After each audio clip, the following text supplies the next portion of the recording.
Hello everyone, कैसे हैं आप सभी। आज हम पढ़ेंगे मैसेज राइटिंग के बारे में। ओके, तो हम मैसेज राइटिंग पहले हम देखते हैं मैसेज राइटिंग होता क्या है।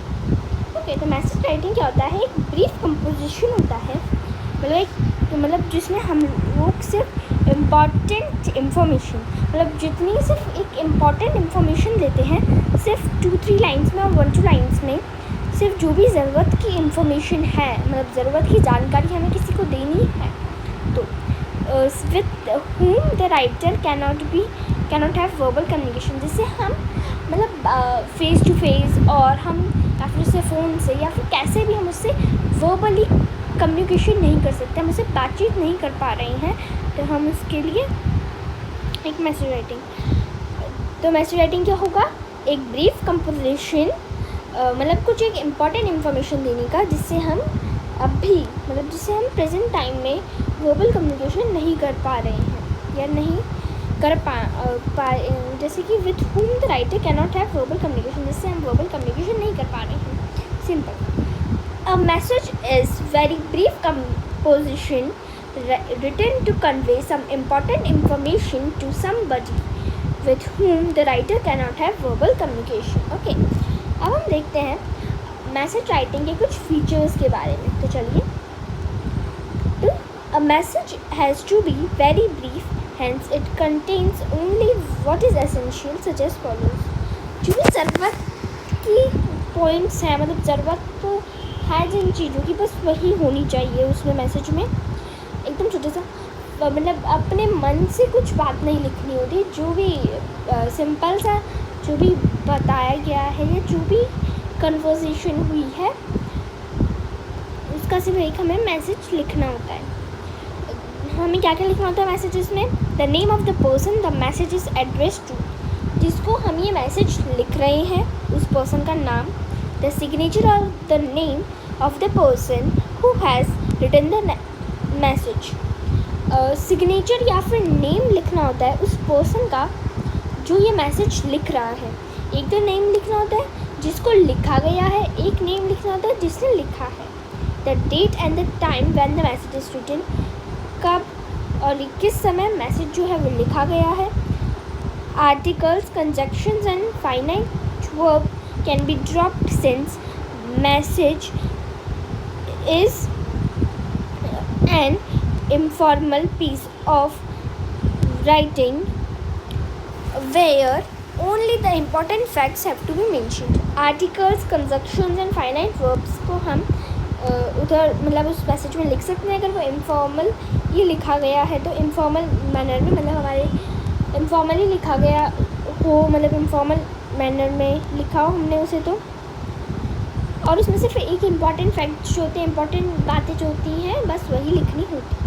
ओके, हमने ये तो देख लिया फीचर्स क्या होते हैं, लेकिन अब हम देखेंगे उसका सीक्वेंस क्या होता है, कैसे क्या क्या चीज़ें सीक्वेंस में लिखी जाती है। सबसे ऊपर में हम सबसे टॉप में लिखेंगे मैसेज, ओके, जो कि होगा मिड में। दैन हम लेफ्ट हैंड साइड में लिखेंगे डेट, उसके जस्ट नीचे वाली लाइन पे हम लिखेंगे time. Then we have to leave a blank line छोड़ेंगे, फिर लिखेंगे नेम ऑफ द पर्सन। इसमें नेम ऑफ द पर्सन किसका लिखना होगा हमें, जिसको हम ये लेटर लिख रहे हैं।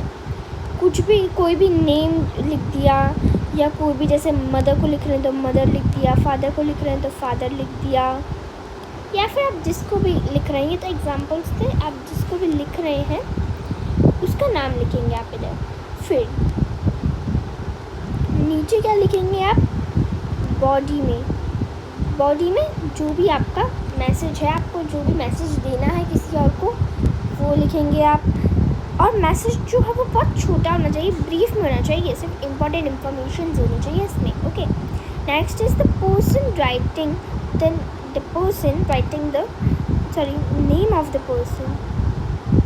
Name of the person writing the message. अब जो मैसेज लिख रहा है उसका नाम लिख देना है हमको।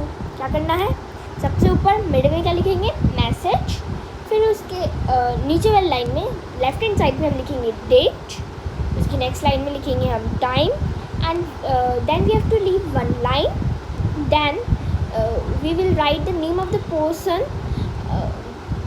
जिसको आप लेटर लिख मतलब जिसको मैसेज लिख रहे हैं उसको। नेक्स्ट लाइन में आपको लिखनी होगी बॉडी, जितने जो भी इंपॉर्टेंट इन्फॉर्मेशन है वो लिखेंगे। नेक्स्ट लाइन में name of the person who is writing the message, जो उस मैसेज को लिख रहा है उसका नाम। ओके, अब एक एग्जाम्पल देखते हैं। Read the following conversation between Rita and Varsha. Rita was going out so she leave a message for Rashmi. Okay, तो हमें क्या करना है, ये कन्वर्सेशन पढ़नी है जो रीटा और वर्षा के बीच हुई थी। और रीटा को कहीं बाहर जाना है तो उसने एक मैसेज लिखा रश्मि के लिए।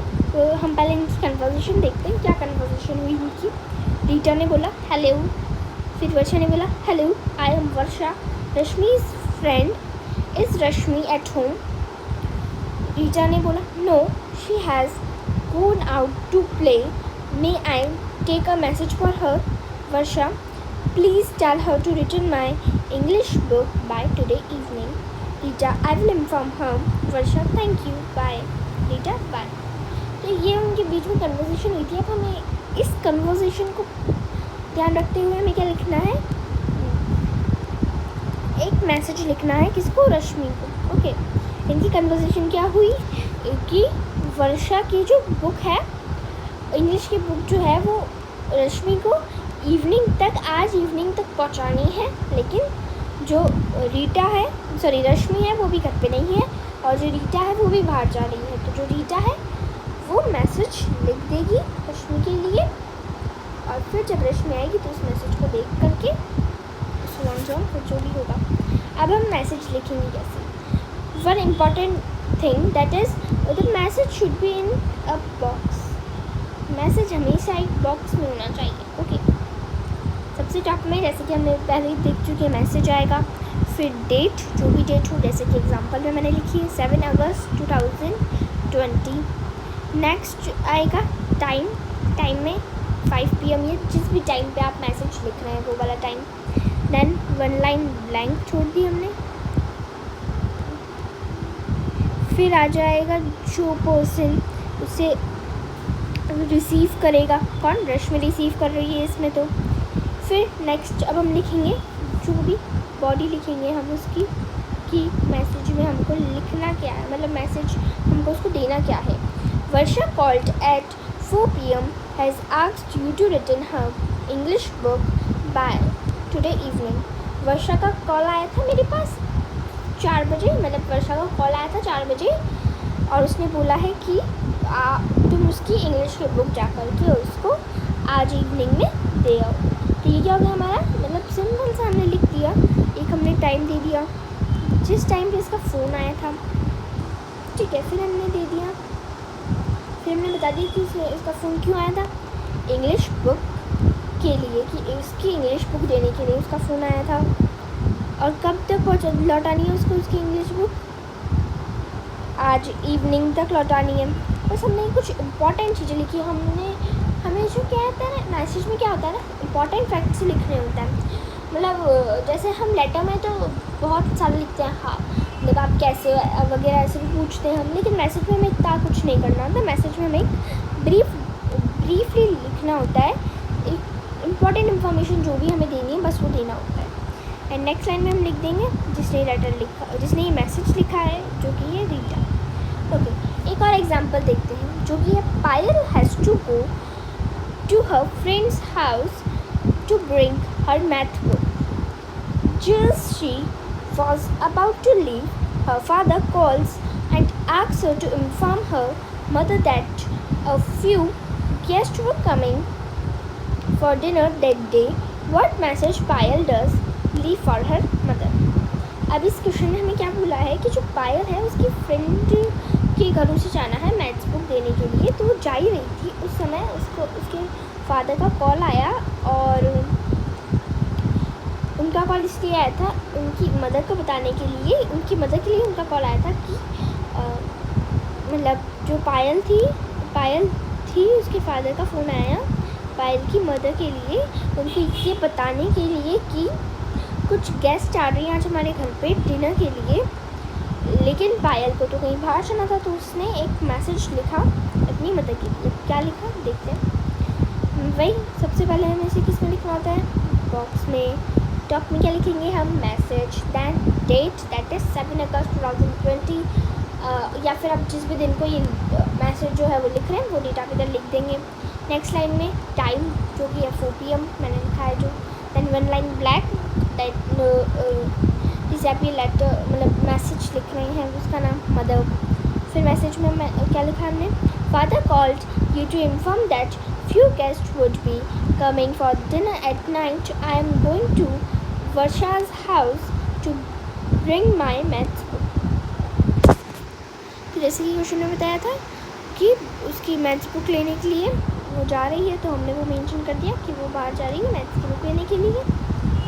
ठीक है, फिर हमने बता दिया इधर क्या बोला था, a few guests were coming for dinner that day।